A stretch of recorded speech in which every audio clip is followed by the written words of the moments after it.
blueprint is Vision. The name of this program, this blueprint, is Vision 2030. So that gives the kingdom 14 years to turn this plan into reality. Is it feasible?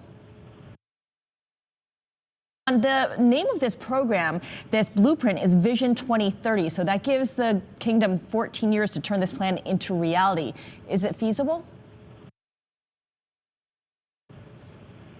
I think it is a tall order. It's no easy task by any imagination, but definitely you need to have a goal.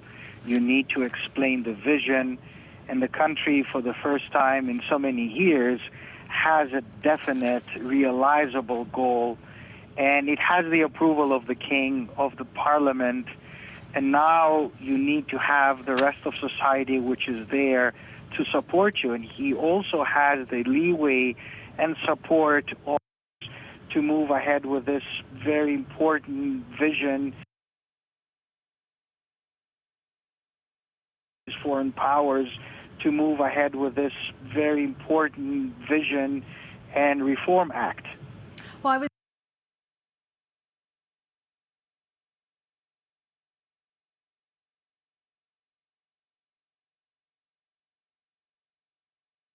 Aramco.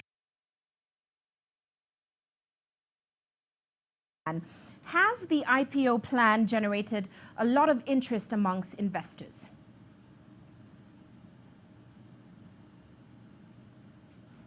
Well, right now, just given what its potential size will be, that by itself has generated a lot of interest. Now, Saudi Arabia has unveiled an ambitious plan to reduce the kingdom's dependence on oil and transform it into a global investment power. Deputy Crown Prince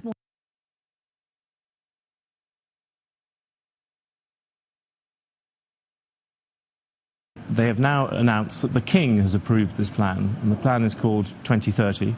And the idea is by then to move Saudi Arabia, the biggest oil economy in the world. The king has approved. They have now announced that the king has approved this plan, and the plan is called 2030. And the idea is by then to move Saudi Arabia, the biggest oil economy in the world, to move that to one which is no longer dependent on oil, where oil performs a sort of supporting role rather than one right at the centre. And that means taking Saudi Aramco, making that a private company, privatising it, giving bits of it to... Last year, at 70%. Just looking at the government revenue that came from oil last year at 70%, and the fact that 2/3 of the whole country are employed by the state sector, is a problem around the corner, and is this too little too late? The answer is it could be. We will find out.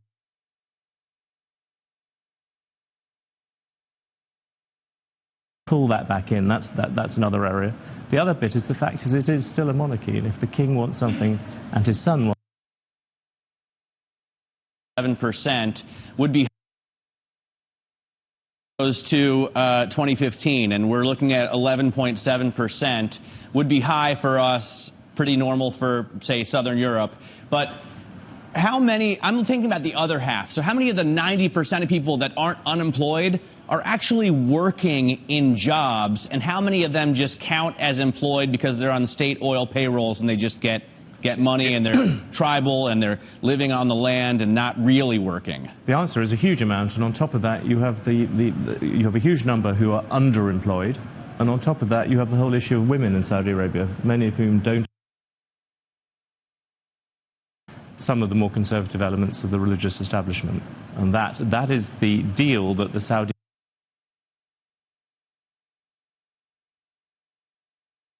there.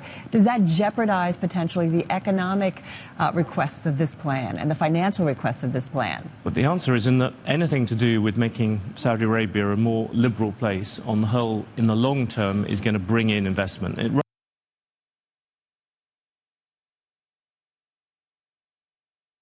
Full of ambition, but when is the work going to start? Joining me is Dr. Robert Eade from Arab National Bank. But Saudi Arabia's Vision 2030 to reduce its dependence on oil. Saudi Arabia's Vision 2030 to reduce its dependence on oil is full of ambition. But when is the work going to start? Joining me is Dr. Robert Eid from Arab National Bank. Dr. Eid, let's start with the context. Why does Saudi Arabia need Vision 2030? Saudi Arabia witnessed a significant expansion in the past 10 years. It is now one of the largest economies. Yet, it's still heavily reliant on oil and on government spending. Current spending amounts to $200 billion a year. With $700 billion in GDP, assuming status quo,